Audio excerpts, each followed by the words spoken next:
저는 50대 초반의 평범한 주부입니다. 얼마 전 우리 가족에게 큰 슬픔이 찾아왔어요. 우리 가족의 든든한 울타리였던 아버지가 돌아가셨거든요. 아버지는 저에게 무섭고 어려운 존재였지만 그래도 항상 기댈 수 있는 든든한 기둥이기도 했어요. 저에게는 커다란 산 같았던 아버지가 병실에 누워 희미하게 꺼져가는 생명을 겨우 붙잡고 있는 모습을 지켜보는 것은 무척 힘든 일이었습니다. 그래도 하루만 더, 조금만 더 우리 곁에 머물길 바랐는데 아버지의 시간은 여기까지였습니다. 아버지의 병원 생활이 길어지고 위독한 날들이 계속되면서 저도 나름대로 마음의 준비를 했다고 생각했는데 막상 현실이 되고 보니 다 소용없는 일처럼 느껴졌어요. 타고난 대장부 성격의 성공한 사업가였던 아버지는 주변에 따르는 사람들이 참 많았습니다. 덕분에 아버지의 빈소는 조문객들로 가득했어요. 아버지의 마지막 길을 배웅하기 위해 온 조문객들은 저에게 위로를 건네며 아버지가 참 잘 살았다고, 이렇게 아버지를 찾아온 사람이 많은 걸 보면 훌륭한 삶이라고 다독였어요. 사람들의 이야기처럼 아버지는 정말 후회가 없었을까? 슬픔 속에 조문객을 맞이하면서도 제 시선은 자꾸만 빈소 입구로 향했습니다. 정말 오지 않는 걸까? 세상 사람 전부가 와도 아버지가 기다리는 사람은 한 명일 텐데. 20해 전 집을 나간 제 남동생 말이에요. 집에서 나간 그날부터 지금까지 20년 가까이 소식을 알 수 없는 남동생. 혹시라도 남동생이 아버지의 부고를 듣고 장례식장에 오진 않을까? 너무 늦으면 안 되는데. 시간이 갈수록 제 속이 까맣게 타들어가는 것 같았어요. 제 남동생은요, 온 집안의 기대와 환영을 한몸에 받고 태어난 귀한 자식이었어요. 제가 태어났을 때 제가 딸이라는 이유로 할머니는 큰 실망을 하셨대요. 그래서 제 이름도 은호라고 지으셨죠. 딸 이름을 남자 이름으로 지으면 다음 동생이 남자라는 소리를 어딘가에서 듣고 오셨거든요. 딸에게 예쁜 이름을 지어주고 싶었던 엄마의 의견은 보기 좋게 무시당했습니다. 그때부터 할머니의 아들 타령이 시작되었죠. 아들이 귀한 집안에 시집을 왔으니 당연히 대를 이을 아들을 낳는 것이 엄마의 역할이라고 생각했던 할머니. 할머니는 온갖 민간 신앙까지 써가며 엄마에게 아들을 낳을 노력을 강요하셨어요. 아버지도 엄마가 힘들어하는 걸 알고 있었지만 할머니의 반응은 당연한 것이고 엄마가 아들만 낳으면 다 해결될 일 정도로 여기셨죠. 심적인 부담감 때문이었는지 모르겠지만 엄마가 남동생을 낳기 전 유산도 여러 번 했어요. 그때마다 엄마는 죄를 지은 사람처럼 할머니의 눈치를 봐야 했습니다. 그런 우여곡절 끝에 제가 5살이 되던 해에 남동생이 태어났고 그때부터 엄마는 제대로 숨을 쉴 수 있었어요. 남동생이 태어나면서 집안의 모든 것은 남동생 위주로 흘러가게 되었습니다. 할머니는 하나밖에 없는 귀한 아들이라며 남동생을 늘 품에 끼고 금이야 오기야 하며 키웠어요. 맛있는 반찬은 언제나 동생이 먼저였고 맛있는 간식은 숨겨두고 항상 동생만 챙겨주셨어요. 동생이 저랑 같이 놀러 나갔다가 넘어지기라도 하는 날이면 저는 종일 손을 들고 벌을 서야 했어요. 귀한 손자가 다치고 있는 모습을 보고만 있던 죄로요. 서러운 마음에 울면서 잠이 들 때면 엄마가 조용히 다가와 저를 실컷 안아주시며 엄마에게는 제가 가장 소중하다고 속삭였어요. 할머니가 어떻게 행동하든 남동생은 저를 참 좋아하고 따랐어요. 그래서 할머니 몰래 간식을 챙겨뒀다가 저에게 주기도 하고 제가 본인 대신 혼나면 저를 졸졸 따라다니며 제 기분을 풀어주려고 재롱을 부렸어요. 어린 마음에도 누나를 신경 쓰는 남동생이 귀여웠습니다. 그래서 믿지 않았어요. 할머니가 지독하게 차별을 해도 저는 엄마와 남동생 덕분에 괜찮았어요. 남동생은 자라면서 부족함이라는 것은 아예 모르고 컸어요. 하고 싶은 것은 뭐든지 했고, 가지고 싶은 것이 있으면 어렵지 않게 가질 수 있었습니다. 그 배경에는 손자가 최고라는 할머니와 아들이 최고라는 아버지가 있었죠. 할머니는 돌아가시는 순간에도 남동생 걱정에 쉽게 눈을 감지 못하셨어요. 아버지는 할머니처럼 저에게 감정적으로 섭섭하게 한 적은 많지 않았지만 남동생에게는 당연했던 것들도 제가 여자라는 이유로 무작정 반대하실 때가 많았어요. 공부에 욕심이 많았던 저는 유학도 가고 싶고 대학원에도 가고 싶었지만 아버지의 반대에 부딪혀 결국 포기해야 했습니다. 하지만 동생은 대학교에 들어가자마자 방학마다 어학연수를 보내주셨어요. 남자는 더 큰 세상을 봐야 한다면서요. 아무런 노력 없이 그저 남자로 태어났다는 이유만으로 이 모든 것을 당연한 듯 누리는 남동생이 부러웠어요. 말로는 똑같은 자식이라고 하지만 아버지의 마음이 어디에 있었는지는 너무 잘 알 수 있었습니다. 우리 집에서 남동생이 빛이라면 저는 그림자 같은 존재였어요. 그렇게 자라다 보니 저는 포기하는 것에 익숙한 사람으로 자랐어요. 그런데 나이를 먹고 사회생활을 하면서 그런 삶이 지겨워졌습니다. 그래서 회사에서 만난 남자와 1년 남짓 연애를 하고 바로 결혼을 했어요. 결혼을 하고 나니 무슨 일이 있어도 내 편이 되어주는 존재가 있다는 사실에 정말 행복했습니다. 집에서 한 발 멀어지고 났더니 제 마음도 더 너그러워지는 것 같았죠. 남동생은 대학을 졸업하고 아버지 회사에서 일을 하게 되었어요. 아버지는 당연히 남동생에게 회사를 물려줄 생각을 하고 계셨죠. 남동생은 당연하다고 생각하면서도 꽤 열심히 일을 배우는 것 같았습니다. 주말에 친정에 가서 저녁을 먹을 때마다 아버지가 남동생 칭찬을 입이 마르도록 하셨거든요. 아버지가 아무리 아들을 좋아해도 허투루 칭찬하는 사람은 아니었기 때문에 제법 기특하다는 생각이 들었습니다. 그런데 그날 놀라운 이야기를 듣게 되었어요. 누나, 나 요즘 봉사 다니잖아. 누나랑 매형도 시간 되면 같이 하자. 네가 봉사를? 갑자기? 누나는 나를 어떻게 생각하는 거야? 나도 이제 사회인인데 사회에 도움되는 일을 해야지. 대학교 동기들이랑 얼마 전부터 고아원에서 봉사활동 시작했거든. 거기 아이들 만나고 오면 진짜 내가 위안을 받는다니까. 이야, 우리 은석이 다 컸네. 중간에 하다가 그만두지 말고 열심히 잘해봐. 아, 당연하지. 누나도 꼭 와, 알겠지? 안 올 거면 간식이라도 보내줘. 남동생과 봉사활동이라니. 눈까지 반짝이며 봉사활동을 전파하려는 남동생의 모습을 보니 조금은 생소하게 느껴졌습니다. 몇 번 하고 말겠지 생각했는데 꽤 오래 봉사를 이어가는 것도 신기했어요. 귀하게 자라서 자기만 생각할 줄 알지 타인에 대해서는 관심이 없는 줄 알았는데 제법 진지하게 행동하는 모습이 보기 좋았어요. 아버지도 대놓고 말은 안 해도 그런 아들이 기특했는지 남동생 봉사활동을 하는 고아원에 정기 후원을 하기 시작하셨습니다. 한동안 집에 가면 남동생에게서 이름 모를 아이들에 대한 이야기를 실컷 들어야 했어요. 남동생의 성화에 못 이겨 저도 조만간 꼭 가겠다는 약속을 하고 말았습니다. 그러던 어느 날 남동생이 할 말이 있다며 식구들을 모았어요. 또 무슨 말을 하려나 기다리고 있는데 대뜸 사귀는 사람이 있다고 평생 함께하고 싶고 놓치고 싶지 않은 사람이라서 가족들에게 소개하고 싶다더군요. 엄마는 말도 없이 언제부터 여자친구를 사귀었냐고 재밌어 하셨어요. 가족 중에서 가장 놀란 것은 아버지였습니다. 아버지는 아들이 대체 어떤 여자를 만나는지 궁금해 미칠 것 같다는 표정이었어요. 얘, 얼른 더 이야기해봐. 대체 어디서 만났니? 뭐 하는 아가씨야? 천천히 다 얘기할게요. 나이는 저보다 2살 어리고 봉사활동 하다가 만났어요.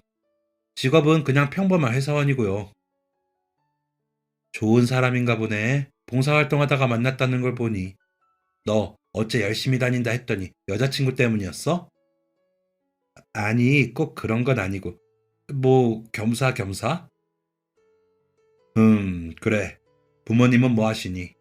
형제 관계는 어떻게 되고? 그게 부모님은 안 계세요. 남동생의 말에 순간 짧은 정적이 흘렀습니다. 부모님이 안 계시다는 것이 정확히 무슨 의미인지 저도 헷갈리더라고요. 부모님이 안 계시다니? 돌아가셨다는 말이야? 두 분 다? 그건 몰라. 처음부터 안 계셨으니까. 여자친구는 제가 봉사하던 고아원 출신이에요.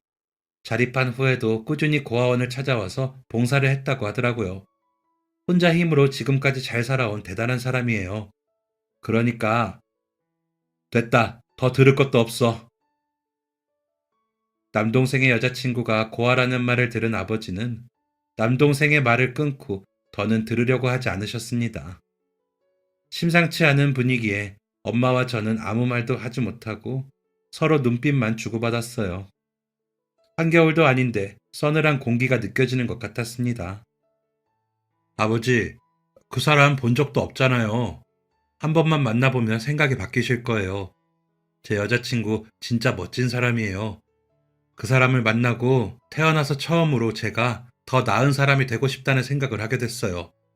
그러니까 제발요. 네? 그만하라고 했지.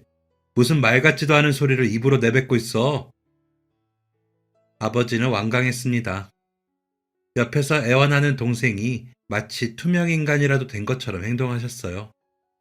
평소 아버지의 모습을 떠올리면 당연한 결과였어요. 남동생이 아버지에게 어떤 아들인데 하나밖에 없는 귀한 존재, 앞으로 집안의 대를 이을 귀한 아들의 짝으로 고아라니 아버지의 입장에서는 상상도 할 수 없는 일이었겠죠. 엄마와 저는 아버지와 남동생 사이에서 이러지도 저러지도 못하고 지켜볼 수밖에 없었어요. 남동생이 집안에 폭탄을 터뜨리고 몇 주가 흘렀습니다. 남동생과 아버지는 그날 이후로 줄곧 냉전 상태였어요. 아버지는 아버지대로, 남동생은 남동생대로 자신의 뜻을 굽히지 않았습니다. 두 사람 사이에 보이지 않는 이 팽팽한 줄다리기가 언제 끝날지 예상도 할 수 없었어요. 먼저 한 발 물러난 건 의외로 아버지였어요. 이번 주에 데려와봐. 직접 봤는데 마음에 들지 않으면 그때 너도 포기해라. 진짜예요? 아버지, 고맙습니다. 진짜 한 번만 만나보세요. 직접 보시면 아버지도 분명 마음에 들어 하실 거예요. 남동생은 아버지의 신호를 긍정으로 받아들였지만 저는 불안했어요.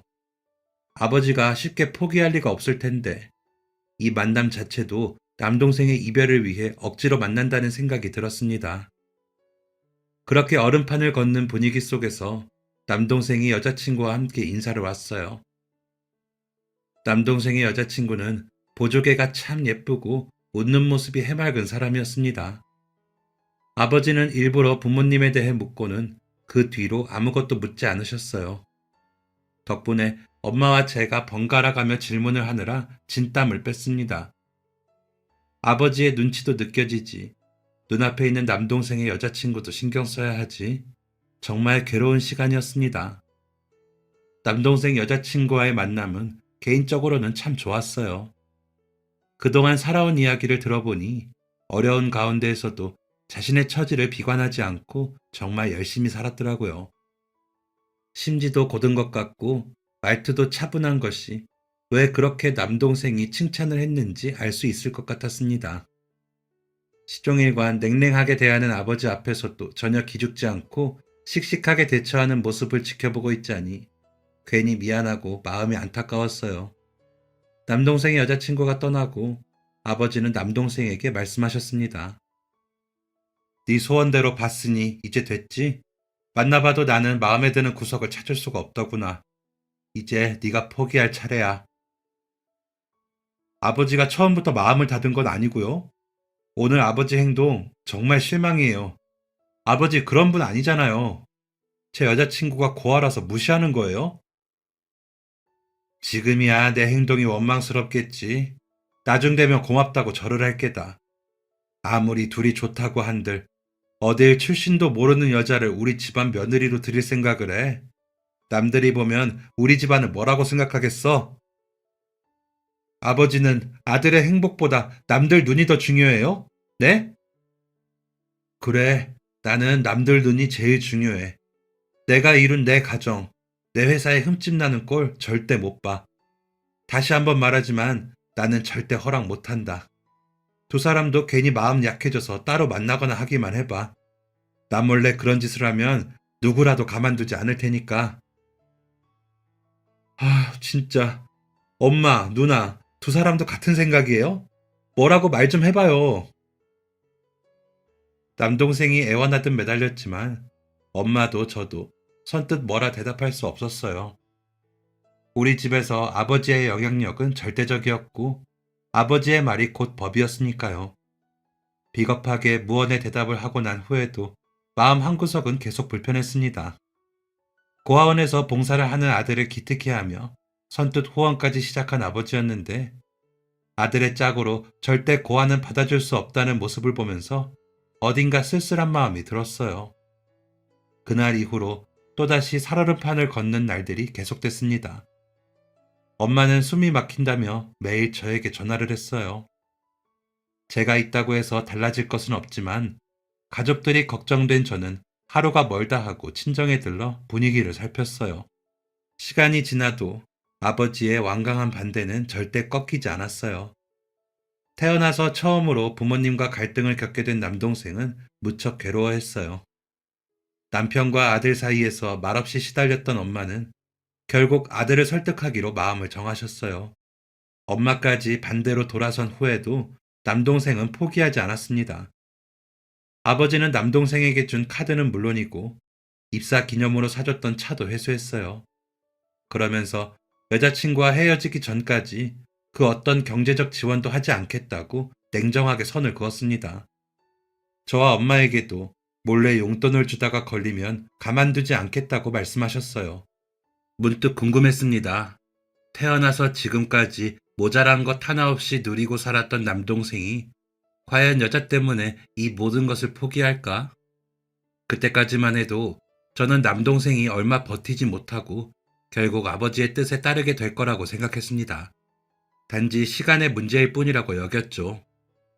그렇게 한 달 정도 시간이 흘렀을 때 남동생이 아버지 앞에 무릎을 꿇었어요.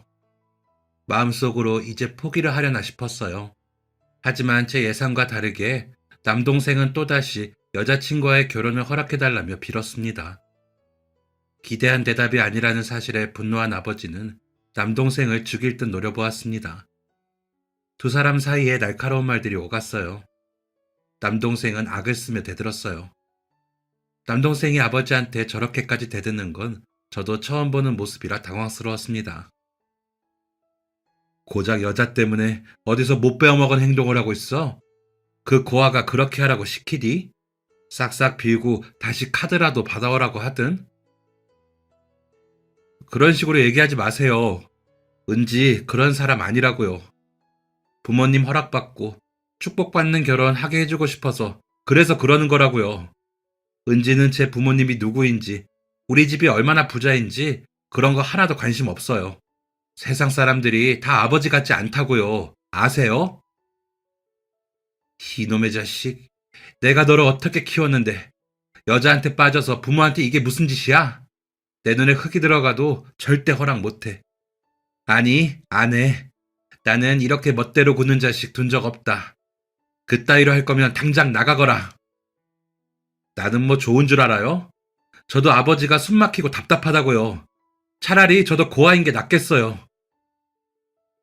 아버지가 남동생의 따귀를 때린 것은 순식간에 벌어진 일이었습니다.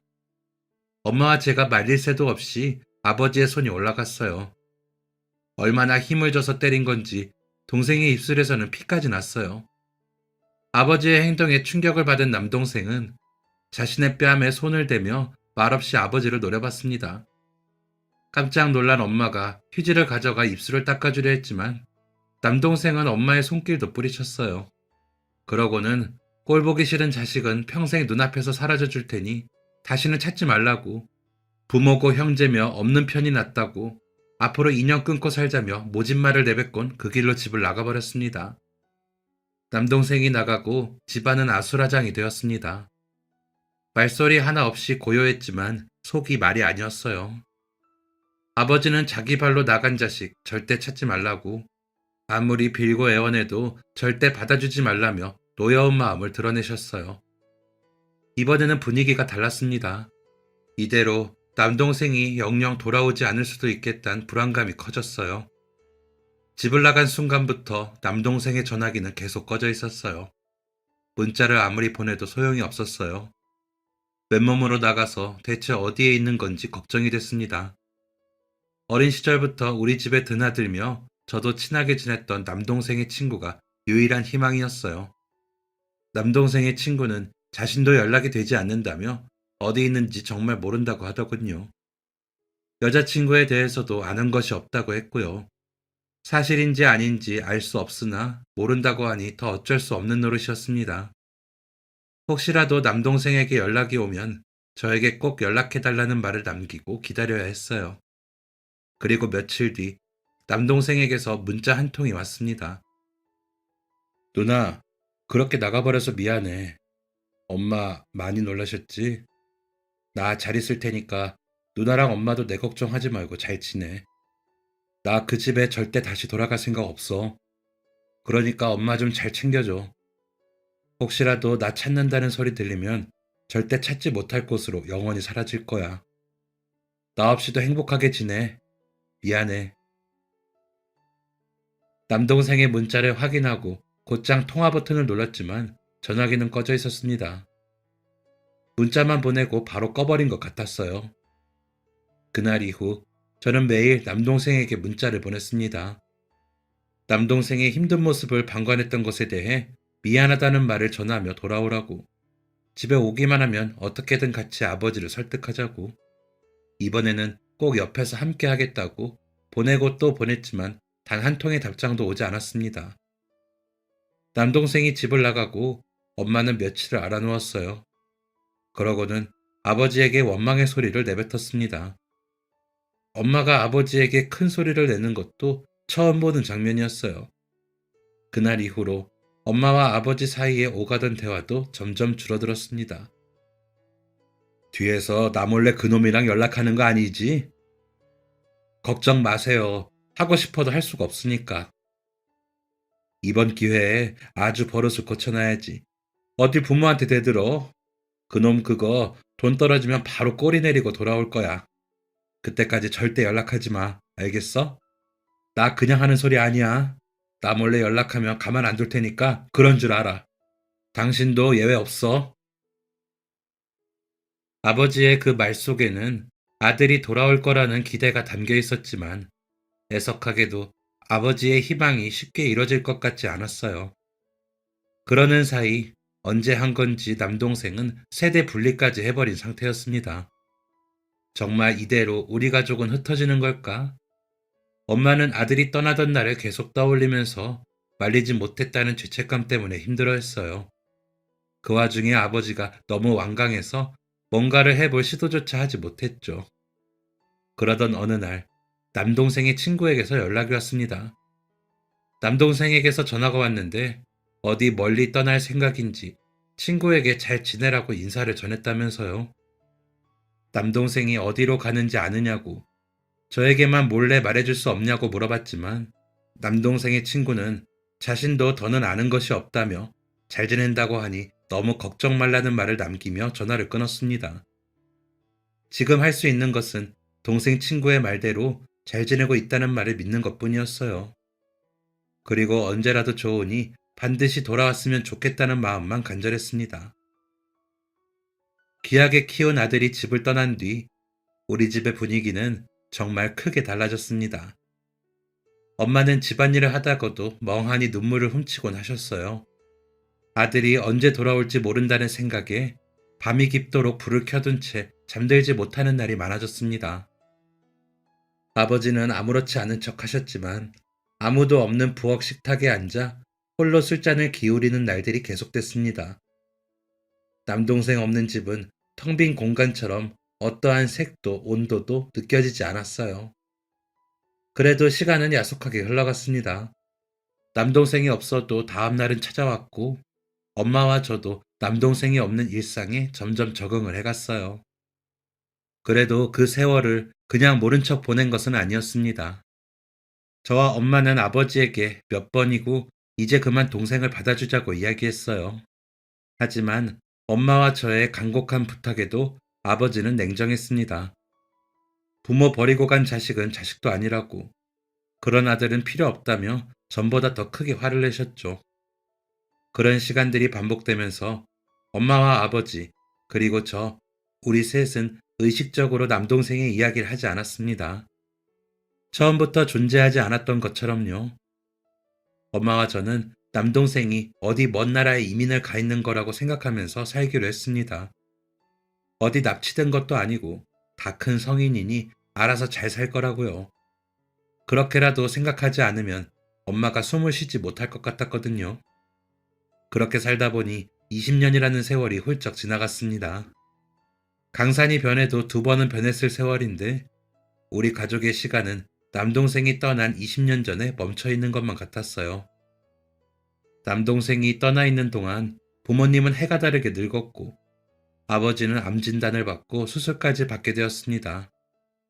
연세가 많았고 병의 진행도 빨랐기 때문에 항암 치료를 받는 내내 괴로워하셨어요.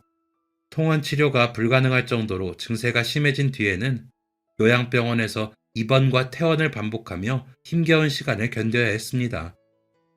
제대로 말할 힘도 없으면서 기운이 조금이라도 남아있을 때면 아버지는 제 손을 붙들고는 남동생을 꼭 찾으라고 자신이 떠나면 금고를 확인해보라는 말을 남기곤 했습니다. 그때는 아버지의 모습이 너무 위태로워 보여서 다른 것은 신경 쓸 겨를도 없었어요.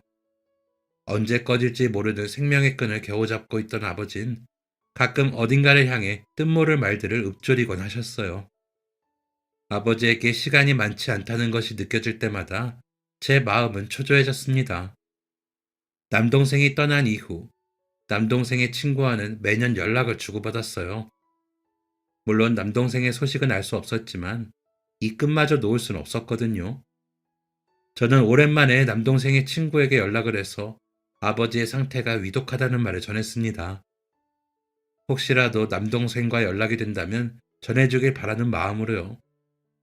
남동생의 친구는 자신도 연락을 안 한 지 오래됐다면서 아버지의 상황을 전할 수 있을지 모르겠다며 도움이 못 돼서 미안하다는 말만 할 뿐이었어요. 그로부터 며칠 뒤 아버지는 결국 세상을 떠나셨습니다. 끝내 아들을 못 본 상태로요. 저는 남동생의 친구에게 아버지의 부고를 전했어요. 늦더라도 남동생에게 전해지길 바라면서요. 빈소가 차려진 후부터 끊이지 않았던 조문객의 발걸음도 시간이 늦어질수록 뜸해졌어요. 엄마는 남편이 챙겨준 물 한 잔을 겨우 마시고는 벽에 기댄 채 눈을 감고 있었습니다. 엄마가 지금 무슨 생각을 하고 있을지는 마음으로 전해졌습니다. 영정사진 속 말이 없는 아버지를 보며 조용히 되물었어요. 아버지, 그렇게 평생 고집 부리다가 사랑하는 아들 얼굴도 못 보고 떠나니까 속이 후련하세요? 아무리 물어봐도 대답이 없는 아버지를 바라보고 있는 사이 빈소 입구에서 소리가 들렸습니다. 이 늦은 시간에 조문객이 온 걸까? 몸을 일으켜 조문객을 맞이할 준비를 하고 빈소 입구를 쳐다본 순간 입을 틀어막을 수밖에 없었습니다. 빈소 입구에서 저를 바라보는 사람은 20년 전에 집을 나간 남동생이었어요. 내가 지금 환상을 보는 건 아닐까? 혹시 꿈을 꾸고 있는 건 아닐까? 놀라서 엄마를 바라보니 언제 일어난 건지 엄마는 입구에 서 있는 남동생을 향해 뛰어가고 있었습니다. 은서가, 왜 이제 왔니, 은서가? 세월이 흘렀지만 남동생은 제 기억 속 모습 그대로였습니다. 남동생은 자신을 붙들고 눈물을 흘리는 어머니를 조용히 토닥였어요. 문득 남동생 뒤에 있는 사람들이 눈에 들어왔습니다. 중학생 정도로 보이는 남자아이와 아이가 밀고 있는 휠체어에 타고 있는 여자. 바로 20년 전 만났던 남동생의 여자친구였어요. 표정도 눈빛도 전부 그대로였어요. 그런데 왜 휠체어에 타고 있을까? 어딜 다친 걸까? 대체 무슨 일이 있었던 걸까? 엄마를 진정시킨 남동생이 말했습니다. 엄마, 누나, 오랜만에 인사드려요. 잘 지내셨죠? 여기 두 사람은 제 가족이에요. 아내는 기억하시죠? 이 녀석은 제 아들이에요. 정민아, 할머니랑 고모께 인사드려. 엄마와 저를 향해 공손하게 인사를 하는 조카의 모습을 보는데 어안이 벙벙했습니다. 지금 제 눈앞에 있는 사람이 정말 남동생이라고 대체 어디서부터 물어봐야 할지 감이 오지 않았습니다. 남동생은 자신을 닮은 아들과 함께 향을 피우고 아버지의 영정사진 앞에 절을 올렸어요. 그토록 기다렸던 남동생이 정말 나타났다는 반가움과 놀라움, 그리고 이제야 나타났다는 야속함과 섭섭함, 무사히 돌아왔다는 것에 대한 고마움, 한꺼번에 여러 감정이 밀려왔습니다. 엄마는 아들이 혹시라도 사라질까봐 남동생에게서 눈을 떼지 못하셨어요. 다시는 놓치지 않겠다는 듯 손을 꽉 붙잡고 놓지 않으셨습니다. 우리는 빈소 옆쪽에 마련된 가족실로 자리를 옮겼어요. 남동생은 휠체어에 타고 있는 올케를 능숙하게 안아 함께 가족실로 들어왔습니다. 우리 가족의 사연을 알고 있는 남편도 무척 궁금한 눈치였지만 남동생과 엄마와 제가 편하게 이야기를 나눌 수 있게 조카를 잠시 챙겨주기로 했습니다.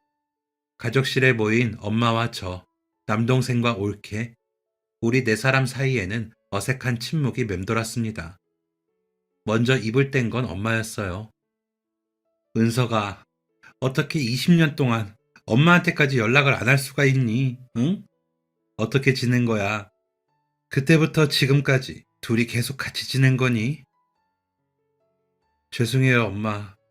연락을 드리면 그냥 끝일 것만 같았어요.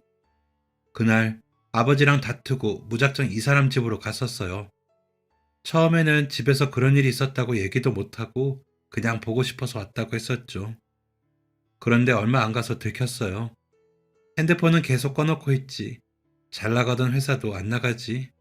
결국 제 입으로 다 털어놨어요. 남동생과 아버지 사이에서 있었던 일을 알게 된 올케는 남동생에게 당장 집으로 가라고, 부모님이 허락을 하지 않으면 자신은 절대로 남동생을 만나지 않을 거라고 이야기했대요. 올케에게까지 그런 얘기를 들으니까 남동생은 스스로 무너지는 것 같은 기분이 들었다고 했습니다. 자신은 더 이상 돌아갈 집도 가족도 없다고 느꼈기 때문에 물러설 수가 없었다고요. 그래서 몇 날 며칠을 눈물로 호소했대요. 집에서도 쫓겨났는데 올케마저 자신을 버리면 더 이상 살아갈 이유가 없다고요. 만약 이 집에서 나가라고 한다면 이대로 그냥 사라져버릴 거라면서 자신을 담보로 올케의 마음을 흔들었다고 했습니다. 내가 그렇게 울면서 매달리니까 이 사람도 차마 내치진 못하더라고. 그러면서도 계속 부모님께 죄송하다고 말씀드리라고, 집에 가서 용서를 구하라고 설득하려고 했어. 그런데도 내가 완강하니까 결국엔 혼자 몰래 떠날 생각을 하더라. 자신 때문에 내가 가족과 헤어지는 걸 견딜 수 없어 했거든. 올케는 남동생 몰래 떠날 준비를 했지만 몰래 쓰던 편지가 걸려 계획이 들통나게 되었고, 그날 자신 앞에서 오열하며 제발 버리지 말라고, 떠나지 말라며 무너지는 남동생의 모습에 결국 남동생의 뜻에 따르기로 했대요. 남동생은 아버지의 성격을 누구보다 잘 알고 있었고 집으로 돌아가는 순간 올케와는 영원히 이별이라고 생각했어요. 그래서 두 사람은 아는 사람이 아무도 없는 지방으로 떠나게 되었다고 했습니다. 그렇게 대책 없이 떠나면 어떡하니? 너 가진 것도 하나도 없었잖아. 누나한테라도 연락을 했어야지. 맞아. 나는 가진 것도 없었어. 아버지 카드가 없으니까 내가 얼마나 한심하게 살았는지 알겠더라. 일단은 이 사람이 그동안 모은 돈으로 살림을 시작했어.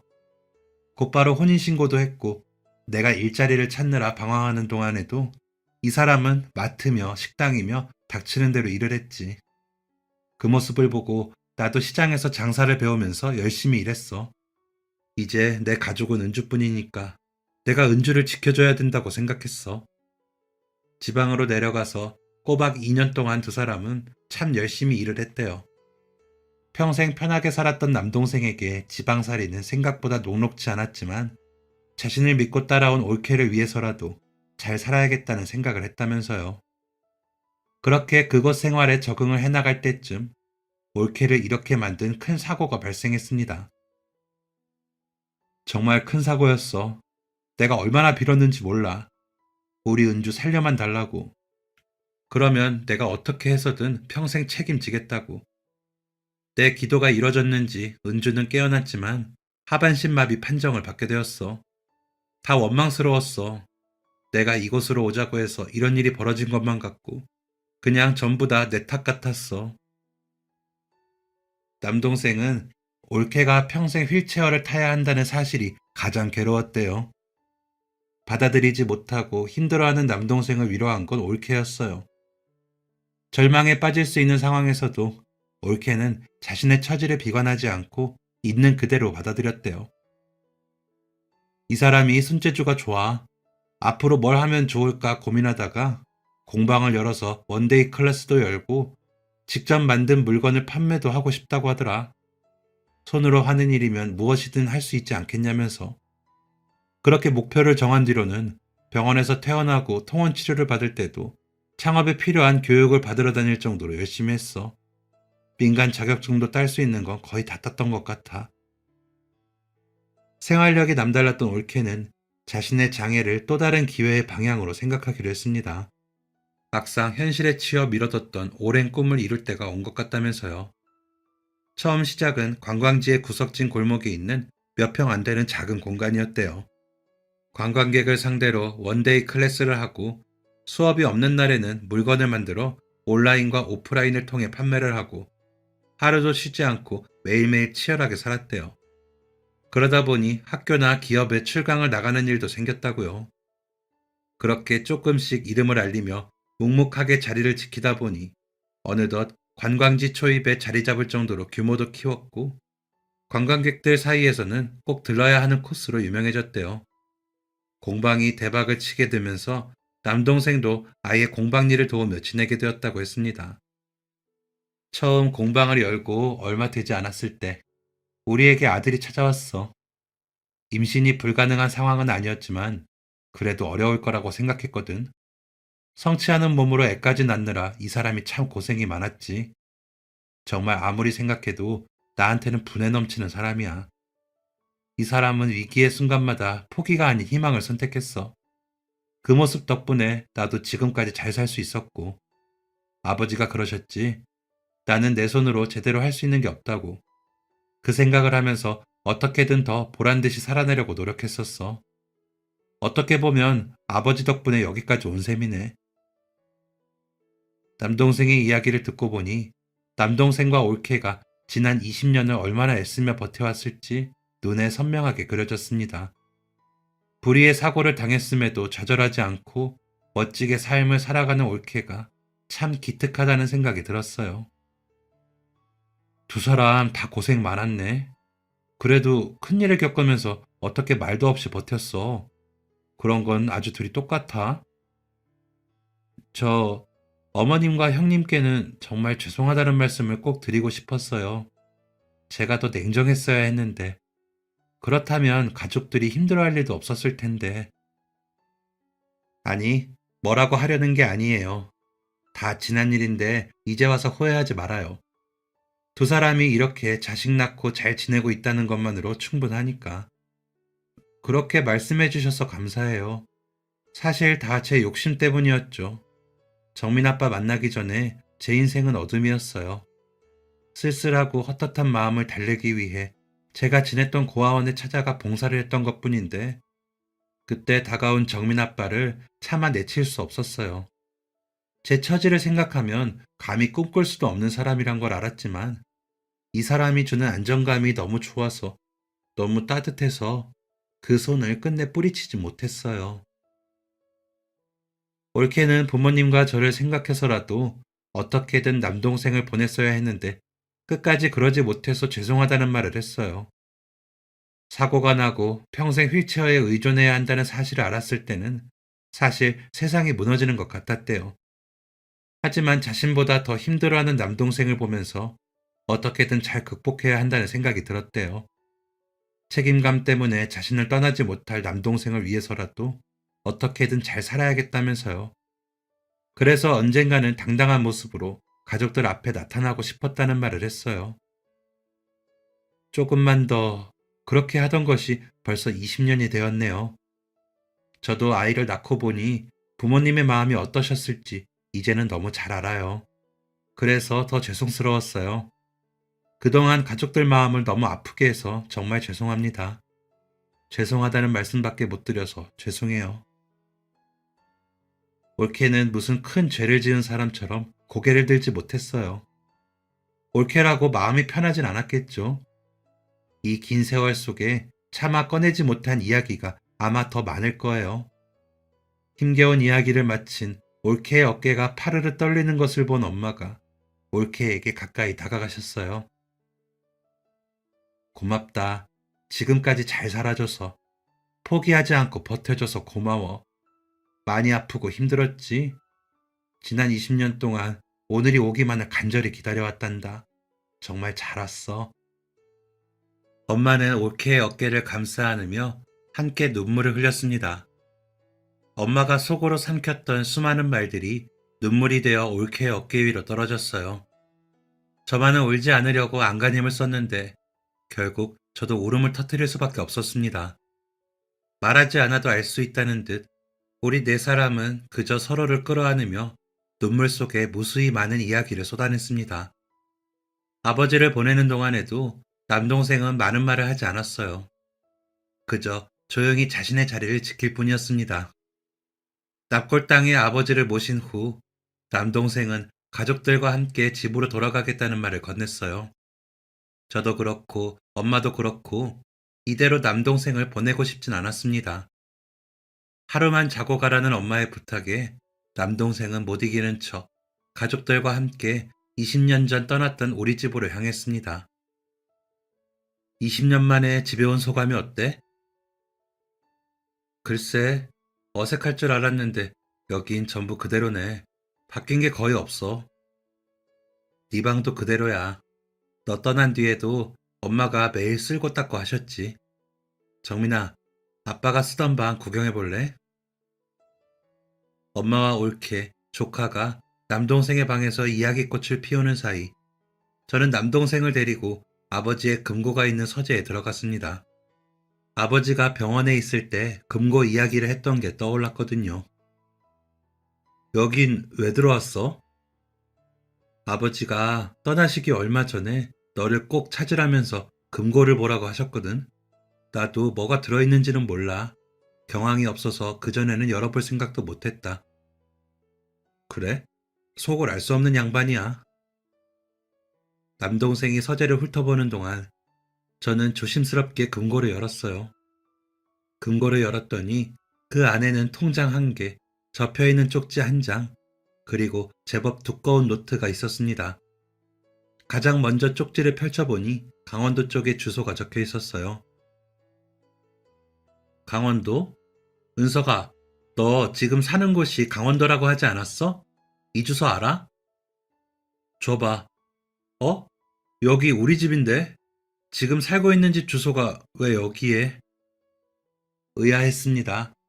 남동생의 주소가 왜 아버지의 금고에 있는 걸까?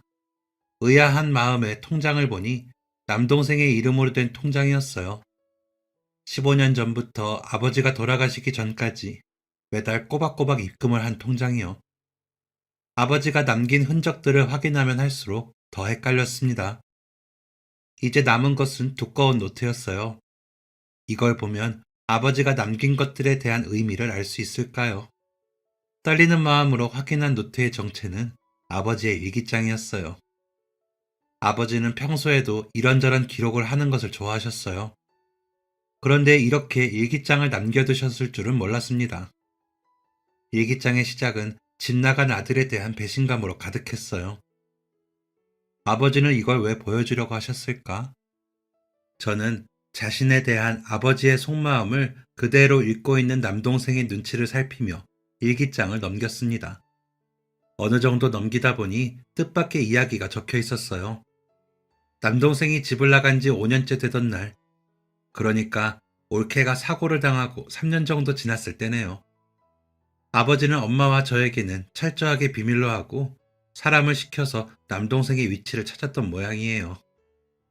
그리고 그때 올케가 휠체어를 타고 있다는 사실을 알게 되신 거죠.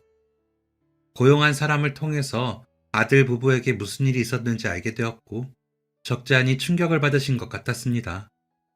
그날 이후 아버지의 일기장에는 온통 죄책감과 후회의 말들이 가득했어요. 내가 끝내 허락했더라면, 아니, 조금만 더 일찍 이 아이들을 찾았더라면 그런 사고를 당하는 일은 없었을까? 내가 몇 사람의 인생을 망친 걸까? 되돌릴 수 있을까? 나에게 그런 자격이 있을까?